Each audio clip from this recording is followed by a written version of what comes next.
Welcome friends in the video of chapter number 3 current electricity.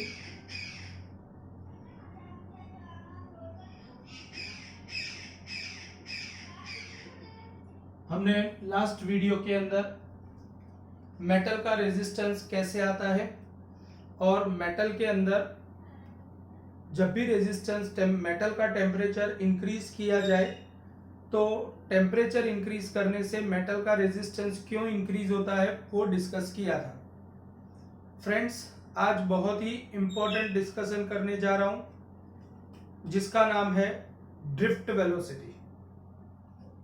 ध्यान से समझना, metallic conductor के अंदर रूम टेम्परेचर पर क्या होता है, इससे रिलेटेड मुझे डिटेल में डिस्कशन करना है।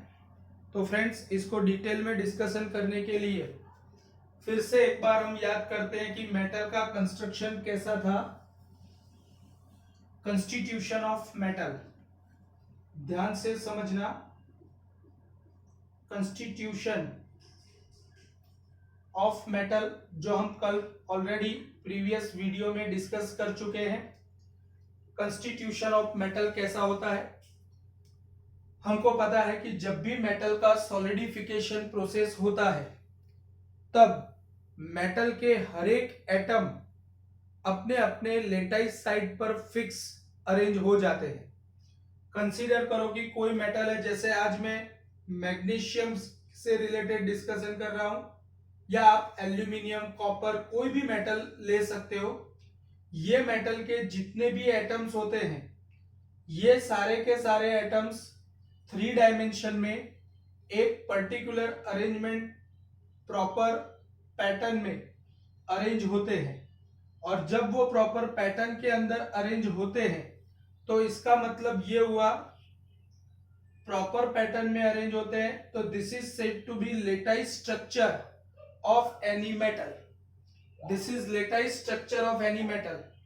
जब भी कोई मेटल का लेटाइस फॉर्मेशन हो रहा होता है तब हर एक एटम अपने अपने वैलेंस इलेक्ट्रॉन को, अगर मैग्नीशियम है तो 2-2 इलेक्ट्रॉन, अगर सोडियम है तो 1-1 इलेक्ट्रॉन, लिथियम है, सीजियम है तो 1-1 इलेक्ट्रॉन वो लोग डोनेट करेंगे।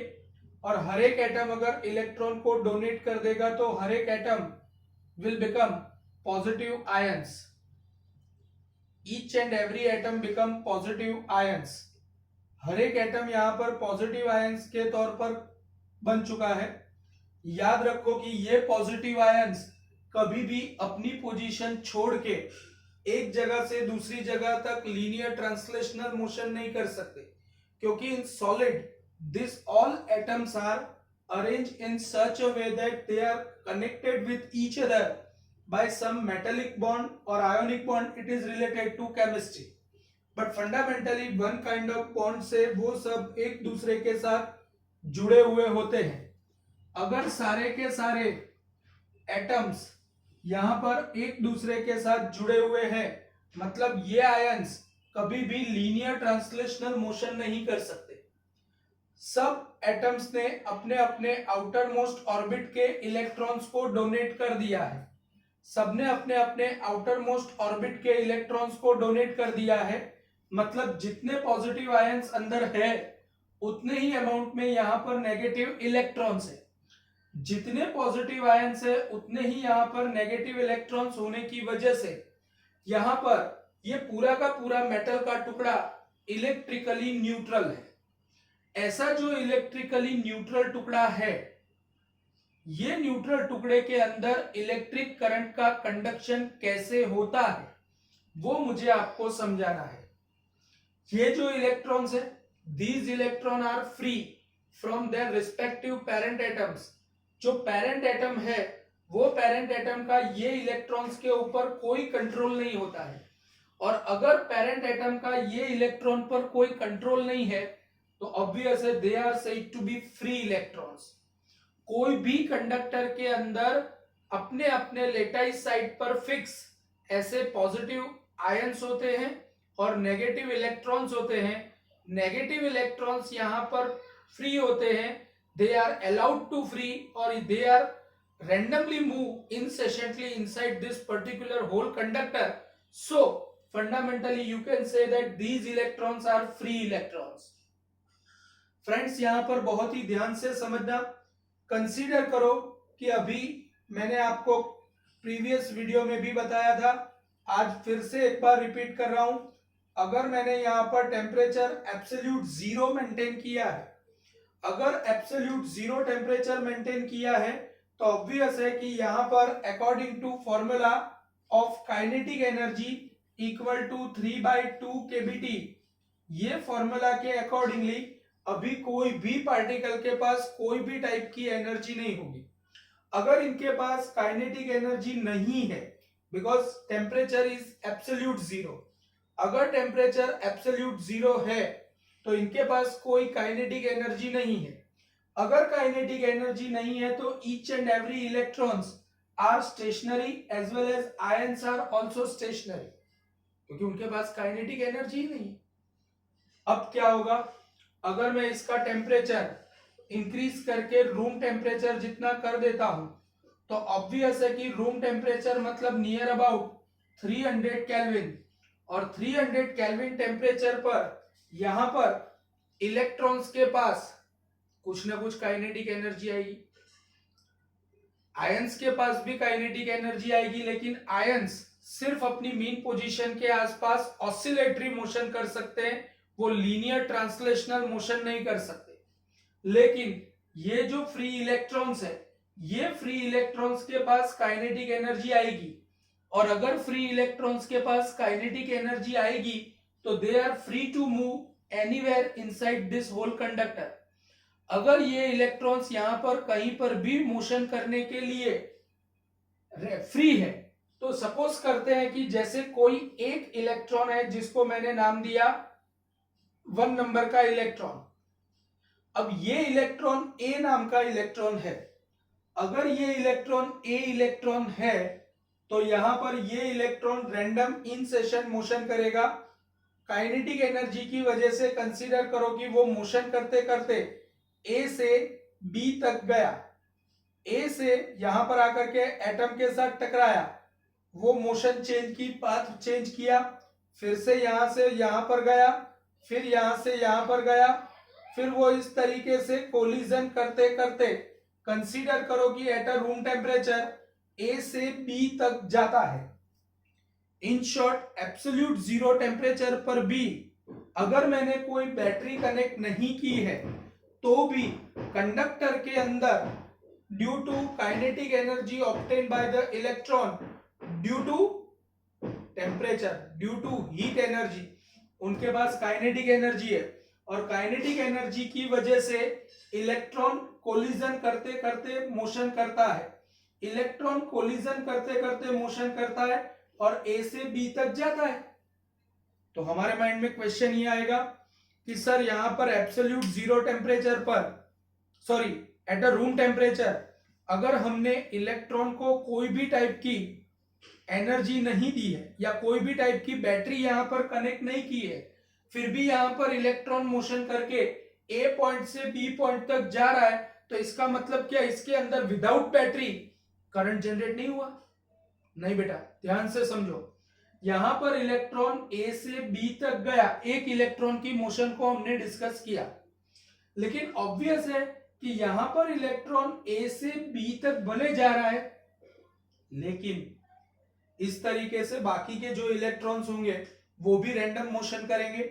अगर बाकी के इलेक्ट्रॉन रैंडम मोशन करेंगे तो अगर मैं यहां पर कोई क्रॉस सेक्शन कंसीडर कर लूं, अगर कोई यहां पर क्रॉस सेक्शन कंसीडर कर लूं तो इसका मतलब तो यह हुआ कि यहां पर सारे इलेक्ट्रॉन्स रैंडम मोशन कर रहे हैं, रैंडम मोशन कर रहे हैं, इसका मतलब क्या हुआ कि अगर 10 इलेक्ट्रॉन लेफ्ट टू राइट गए तो समझो 10 इलेक्ट्रॉन रैंडम मोशन करते करते राइट टू लेफ्ट भी जाएंगे। इसका मतलब यह हुआ कि यहां पर at a room temperature electrons motion भले करते हैं लेकिन इलेक्ट्रिक करंट कंस्टिट्यूट नहीं होता, because average number of electron, जैसे अगर मैं यहां पर आपको 10 रुपए देता हूं और सामने 10 रुपए आप मेरे अकाउंट में गूगल पे से ट्रांसफर करते हो, तो ऑब्वियस है कि हम दोनों के बीच में जो ट्रांजैक्शन हुआ है उसको तो जीरो कंसीडर किया जाएगा। सिमिलरली अगर 500 इलेक्ट्रॉन एक सेकंड में लेफ्ट टू राइट जा रहे हैं तो सेम मोमेंट पर राइट से लेफ्ट की तरफ 500 इलेक्ट्रॉन जा रहे हैं, क्योंकि यहां पर तो इलेक्ट्रॉन्स रैंडम मोशन करते हैं। एक मस्त एग्जांपल आपको देता हूं। आपके पास अगर एक बॉक्स है और वो बॉक्स के अंदर अगर मैंने गैस भरा हुआ है तो गैस के मोलिक्यूल्स भी at a given temperature random in session motion करते रहते हैं।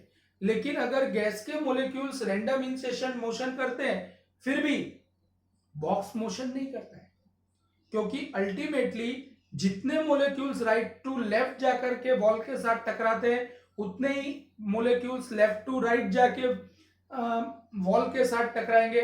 But ultimately total net amount of electric charge pass through any cross section become zero.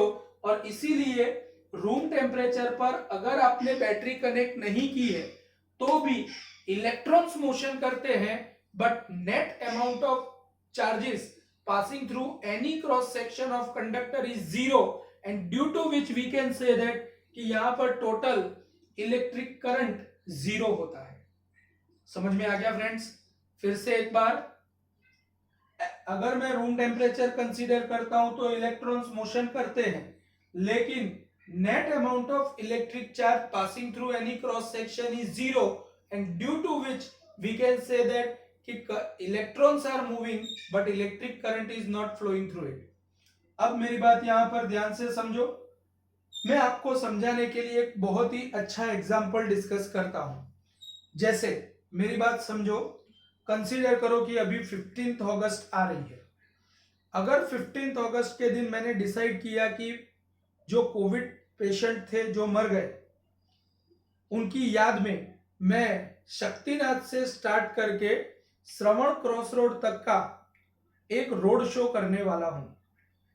उनको श्रद्धांजलि देने के बाद, श्रद्धांजलि देने के पार्ट के फॉर्म में मैं, और जो कोविड-19 से परेशान है ऐसे पेशेंट के लिए उनका क्या बोलते हैं मोटिवेशन करने के लिए मैं श्रवण चौकड़ी से लेकर के श्रवण क्रॉस रोड तक, ध्यान से समझना, श्रवण चौकड़ी से स्टार्ट करके शक्तिनाथ तक मैं एक रोड शो करने वाला हूं, जिसमें मैं साइकिल लेके श्रवण चौकड़ी से शक्तिनाथ तक जाऊंगा और उसमें भी आंखों पे पट्टी बांध के जाऊंगा।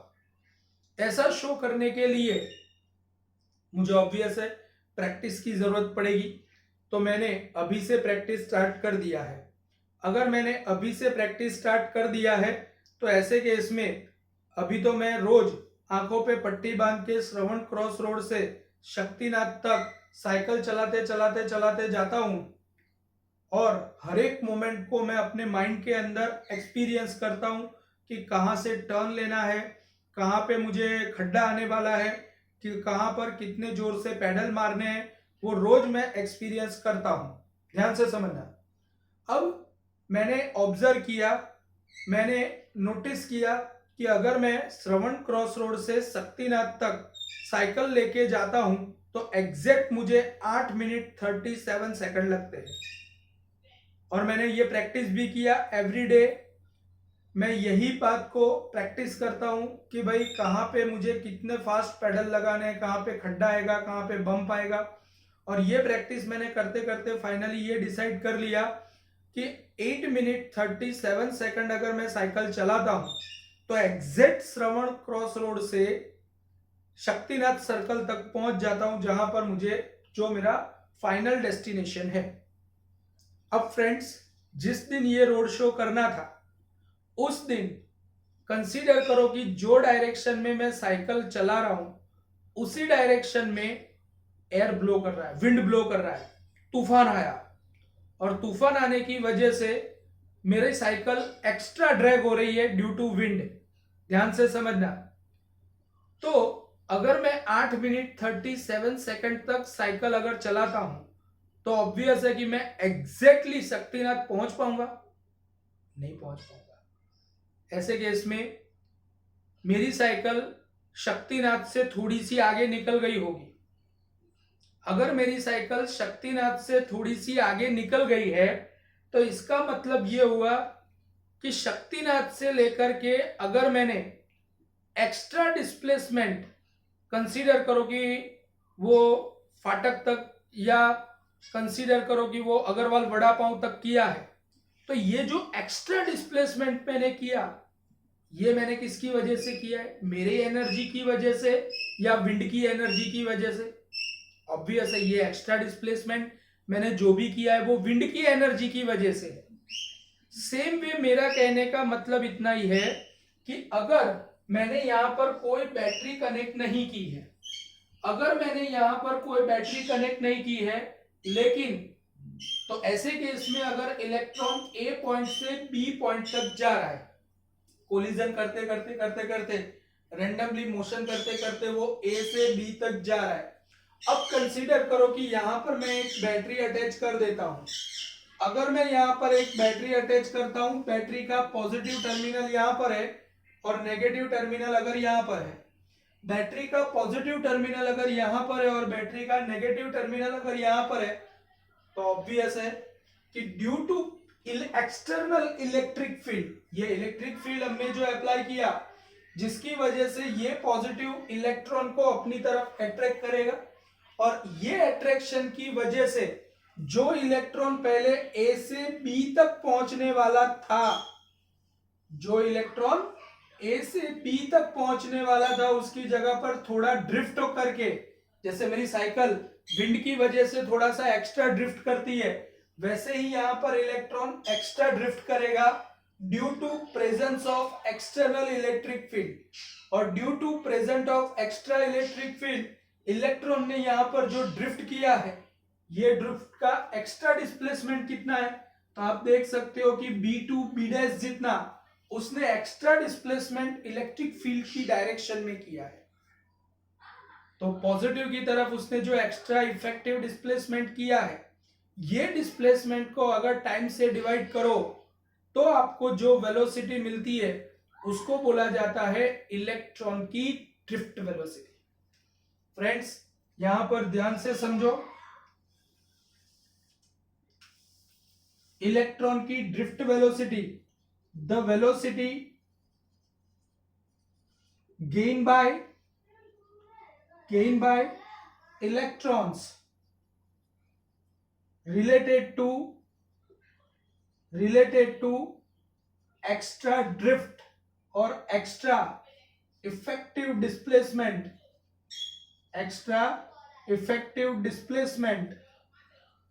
due to or under presence of external electric field is called as its drift velocity। Friends, electron को एक्स्ट्रा ड्रिफ्ट वेलोसिटी सिर्फ और सिर्फ किसकी वजह से मिलती है? तो माइंड वेल, उसको एक्स्ट्रा ड्रिफ्ट वेलोसिटी सिर्फ और सिर्फ इलेक्ट्रिक फील्ड की वजह से मिलती है। यहां पर एक्स्ट्रा इफेक्टिव जो इलेक्ट्रिक फील्ड हमने अप्लाई किया, एक्स्ट्रा, जैसे विंड की वजह से वो मैं एक्स्ट्रा डिस्प्लेसमेंट करता हूं शक्तिनाथ से स्टार्ट करके थोड़ा आगे तक, सेम वे यहां पर जब इलेक्ट्रिक फील्ड नहीं था तो इलेक्ट्रॉन बी तक मोशन करता था, और एक्सटर्नल इलेक्ट्रिक फील्ड की प्रेजेंस में वो एक्स्ट्रा इफेक्टिव डिस्प्लेसमेंट करता है अप टू B' तक। तो ये जो उसको एक्स्ट्रा इफेक्टिव डिस्प्लेसमेंट मिला है, that is said to be, ये डिस्प्लेसमेंट को टाइम से डिवाइड करो तो जो मिलेगा that is said to be its drift velocity. अगर मुझे ड्रिफ्ट वेलोसिटी इवेल्युएट करनी है, फ्रेंड्स, अभी मैंने आपको बताया कि drift velocity always electric field की वजह से मिलती है। तो यहां पर ध्यान से समझो, यहां पर आप देख सकते हो कि पॉजिटिव इस तरफ है और नेगेटिव इस तरफ है। इसका मतलब जो इलेक्ट्रिक फील्ड होगा वो तो पॉजिटिव टू नेगेटिव का होता है, मतलब electric field right to left है। आप देख सकते हो electric field right to left है, जबकि इलेक्ट्रॉन को मिलने वाला extra effective displacement left to right है। मतलब इलेक्ट्रॉन राइट की तरफ एक्सेलरेट कर रहा है, जो एक्सटर्नल इलेक्ट्रिक फील्ड के ऑपोजिट है, इसलिए the total electric force act on electron in external electric field that is equal to F equal to minus E into E. Understood और नॉट? यहां पर नेगेटिव साइन क्या रिप्रेजेंट करता है कि इलेक्ट्रिक फील्ड जो डायरेक्शन में है उसके ऑपोजिट डायरेक्शन में इलेक्ट्रॉन के ऊपर इलेक्ट्रिक फोर्स लग रहा है, तो electric force F equal to minus E into E. अब फ्रेंड्स यहां पर ध्यान से समझो, एक्सेलरेशन ऑब्टेन्ड और acceleration gain by electron in electric field में उसको एक्स्ट्रा एक्सेलरेशन कितना मिलेगा? तो that is acceleration is equal to force upon mass. अगर इलेक्ट्रॉन का मास m जितना कंसीडर करता हूं तो मिलने वाला एक्सेलरेशन होगा a equal to minus small e upon into capital E, force upon mass. अब फ्रेंड्स यहां पर मेरी बात ध्यान से समझो, कॉन्स्टेंटली एक्सेलरेटेड मोशन के लिए हमारे पास फॉर्मूला है v equal to v0 plus at। यहां पर उसको मिलने वाली वेलोसिटी ड्रिफ्ट वेलोसिटी है। ड्रिफ्ट वेलोसिटी को मैंने नाम दिया अगर vd equal to v0, but friends v0 मतलब इनिशियल वेलोसिटी। देखो मेरी बात ध्यान से समझो, हमारी टेक्स्ट बुक के अंदर एनसीईआरटी की बुक के अंदर उन लोगों ने पूरा स्टेप v0 लेके खींचा है और लास्ट में हमको ऐसा बोल दिया है कि इनिशियल वेलोसिटी इज 0।